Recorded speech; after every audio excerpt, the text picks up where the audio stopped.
Ndabasuhuje mu izina rya Yesu Kristo. Nitwa Gatungo Sebineza, ntuye i Nyamata. Ndifuza ko muri kano kanya twaganira mu minota itarenze 15, tuganire ijambo ry'Imana. Ndashaka kuganira ijambo rivuga ko njye ndi umuvugabutumwa ubwiriza ubuntu bw'Imana. Wewe ubwiriza iki? Hari ijambo ryadutse vuba risa n'iripfobya ubuntu bw'Imana, aho umuntu asigaye akubaza ngo ese nawe uri umunyabuntu? Uri umunyabuntu nawe ubwiriza ubuntu? Bamwe bari mu guhakana bakavuga ko batabwiriza ubuntu bw'Imana cyangwa batari abanyabuntu. Byabaye nk'igitutsi cyangwa biba nk'ikindi kintu kibi. Hari n'abavuga ko kubwiriza ubuntu ari ubutumwa butuzuye, ubwuzuye ari ubutumwa babwiriza ubuntu bakabuvanga n'amategeko. Ariko uyu munsi ndagira ngo mvuge neruye ko iyo terime yo kuvuga kwita abantu ngo abanyabuntu abandi ntibaba abanyabuntu, muba bashaka kuvuga ko ababwiriza ubuntu n'abandi batabwiriza ubuntu, ari uburyo bwo gusebya ubutumwa bwiza. Ubuntu buvuyeho ntaho duhuriye n'Imana. Uko turi n'ibyo dufite byose ni kubw'ubuntu bw'Imana, uhereye ku miremerwe yacu n'imibereho yacu n'imigendere yacu, ni ubuntu bw'Imana. Hari ikindi abantu barimo kwitwaza bakavuga ngo hari abantu barimo kuvuga ngo dukora ibyaha kubera twakijwe n'ubuntu. Kuva menya ubwenge kugeza uyu munsi ntabwo ndumva umuntu uvuga ngo mukore ibyaha kugira ngo ubuntu busage. Ntaho ndabyumva. Usibye ko hariho implication, umuntu avuga ikintu undi akumva icyo ashaka kumva, ariko nta muntu ndumva ubwiriza ati ubuntu bwaraje dukora ibyaha, ubuntu bwaraje ntidukore imirimo. Kubw'iyo mpamvu nafashe umwanzuro wo kubwira isi yose n'abazumva ubu butumwa yuko ngenda umuvugabutumwa ubwiriza ubuntu bw'Imana. Ariko ubutumwa mbwiriza ni ubuntu gusa, kandi ubuntu bw'Imana abantu batekereza ko kubwiriza ubuntu bw'Imana ari itangiriro, hagomba kubaho development y'ubundi butumwa na conclusion. Ubutumwa bwose introduction yabwo ni ubuntu, development yabwo ni ubuntu, conclusion yabwo ni ubuntu bw'Imana.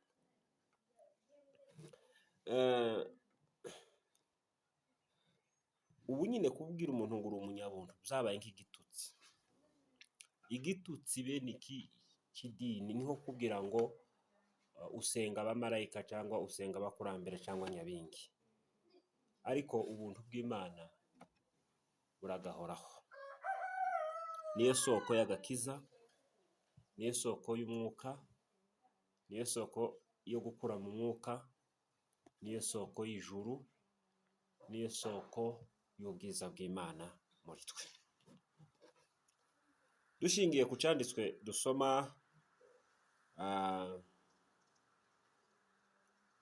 muri Yohana w'ubutumwa bwiza igice cya 17, biratubwira ngo kuko amategeko yazanywe na Mose, ariko ubuntu n'ukuri bizazanywe na Yesu Kristo.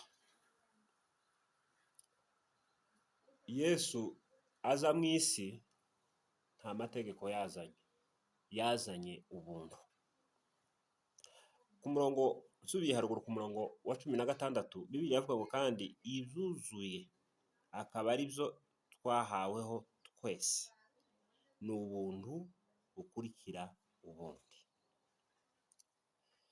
Ibyuzuye, ibimwuzuye, niki Yesu yari yuzuye cyari cyuzuye muri Yesu? Si amategeko, si ibindi, si amahame y'idini, si bijya bindi muvuga ngo ni ubutumwa bwa kera. Bibiliya iratubwira ngo icyo Yesu yari yuzuye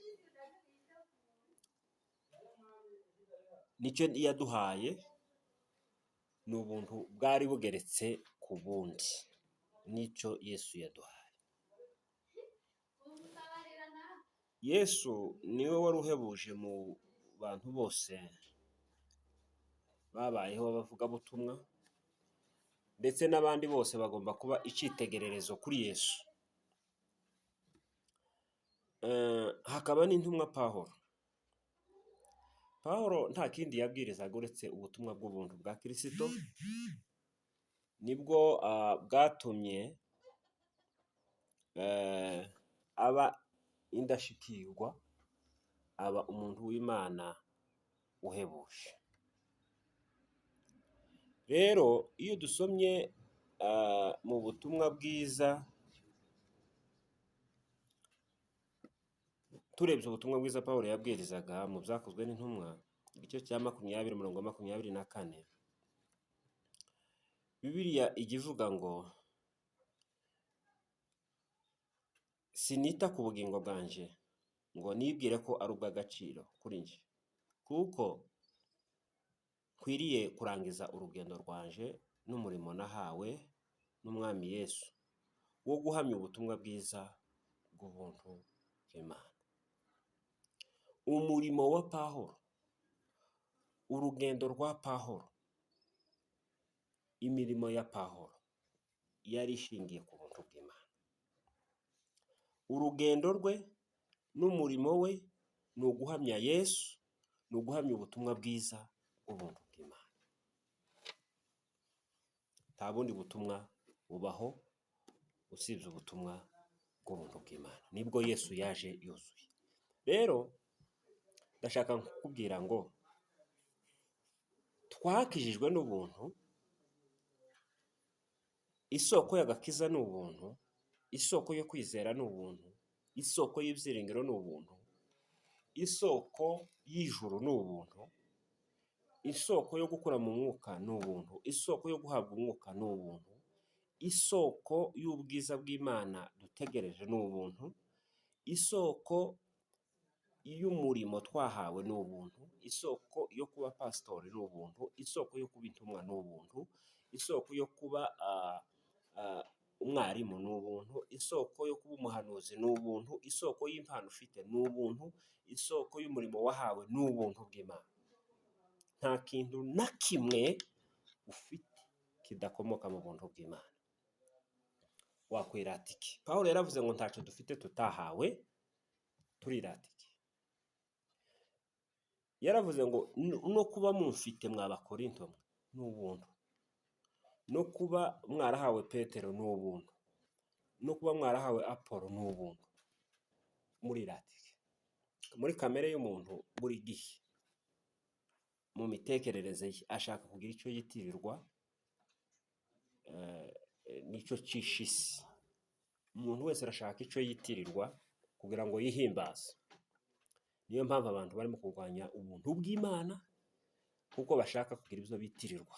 Barashaka kwitirirwa ubukristo, barashaka kwitirirwa imbuto z'umwuka, barashaka kwitirirwa impano, barashaka kwitirirwa amatorero, barashaka kwitirirwa ibindi. Ariko twakijijwe n'ubuntu, tubeshejweho n'ubuntu, dukora imirimo kubera ubuntu bw'Imana, kandi tuzarangiza uru rugendo kubw'ubuntu bw'Imana, tuzabona Imana kubw'ubuntu bw'Imana. Nk'uko Pawulo yavuze mu Bakorinto ba mbere igice cya 15 umurongo wa 10 yaravuze ngo ariko ubuntu bw'Imana nibwo bwatumye mba ukondi kandi ubuntu bwayo nahawe ntibwabaye ubw'ubusa, ahubwo nakoze imirimo myinshi iruta iya bose. Nyamara sinje, ahubwo ni ubuntu bw'Imana. Ubuntu bw'Imana buri kumwe naje. Pawulo avuze amagambo angahe? Aravuze ijambo rya mbere, ukondi sinabyigize, ukondi ntibyavuye kuri data, ukondi ntibyavuye ku bisekuru, ukondi ntibyavuye ku mashuri, ukondi ntibyavuye ku bugeni n'imyitozo yindi, ukondi nabigizwe n'ubuntu. Icyo ni ijambo rya mbere avuze. Ubuntu nibwo bukugira uwuriwe. Icya kabiri aravuga ngo ubwo buntu nibwo nahawe ntibwapfuye ubusa. Mu yandi magambo, ubu buntu ntabwo ari tono vide, ntabwo ari igikoresho kirimo ubusa. Ni ubuntu bubitsemo imbaraga, bubitsemo ibikenewe byose kugira ngo umuntu w'Imana agire umusaruro, agere ku Imana ishaka. Naravuze ati ubuntu bw'Imana nicyo gikoresho Imana yatoranyije cyo gutukiza no kuduhindura no kutugira uko Imana yateganyije ko tuzaba mbere y'imfatiro z'isi zitarashirwaho. Aravuga ngo ubwo buntu nahawe ntibwapfuye ubusa, bwatumye ukora imirimo iruta iya bose. Bose yavugaga ni abahe? Ni ab'icyo gihe. Yararebye abona imirimo yakoze iruta iy'abandi. Ntabwo yarimo yirata, ariko aravuga ngo nubwo nayikoze ni ubuntu bw'Imana bwari kumwe nanjye. Wowe ibyo ukora uri kumwe nande, uri kumwe n'ubuntu. Ni ukuvuga ngo haba kubwiriza, haba gutangira itorero, haba kuba pasitori, haba kugira gute, wiratike.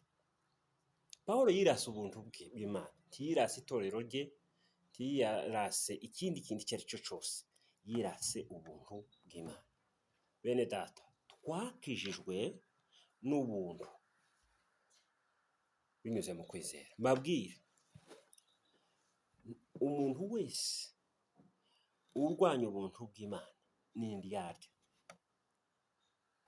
Umuntu wese utemera ko dukizwa n'ubuntu ni indyarya, ni umunyedini. Bibiliya iravuga ngo igihe kimwe abigishwa batangiye kuvuga ngo abanyamahanga ntibagomba gukizwa, ndetse ngo bakizwe n'ubuntu. Batangira kubashyiraho amategeko. Bakora inama i Yerusalemu, hari hagati ya 50 nyuma ya Yesu. Intumwa ziraterana, ba Petero na Yakobo baravuga ati biranditswe ko abantu bose bazakizwa n'ubuntu, abanyamahanga bazakizwa n'ubuntu nkatwe, abantu bose bazakizwa n'ubuntu. None wowe urimo guhaguruka ngo uzokizwa n'imirimo, ngo ubwami bw'Imana buratwaranirwa. Wabanje ugasoma ibyanditswe ukumenya icyo bisobanura, uzoza mu ijoro kubw'imirimo. Mwabwiye abakristo ko bakijwe n'ubuntu. Biravuga ngo nyamara kugira neza kw'Imana kubonetse, iradukiza itabitewe n'imirimo myiza twakoze, itabitewe n'imyitwarire myiza, ahubwo n'ubuntu bwayo. Iradukiza itubyara ubwa kabiri. Bene data, nagira ngo mbabwire ngo umuntu wese utabwiriza ubutumwa bw'ubuntu arabwiriza ikindi kitari ubutumwa. Umuntu wese utabwiriza Yesu Kristo wuzuye ubuntu arabwiriza ikindi kitari ubutumwa. Umuntu wese ukora imirimo ariko iyo mirimo akaba yirata atayikoreshwa n'ubuntu, umuntu wese wera imbuto akitwa ko ari imbuto ze zikomoka muri eforo ze, ibyo byose Imana ntibyemera. Yesu yaje yuzuye ubuntu, nibwo yaduhaye natwe tugira abavugabutumwa b'ubuntu. Nta wundi muvugabutumwa uhari muri Bibiliya wemewe, tawe. Nimba utabwiriza ubuntu nturi umuvugabutumwa muri Bibiliya.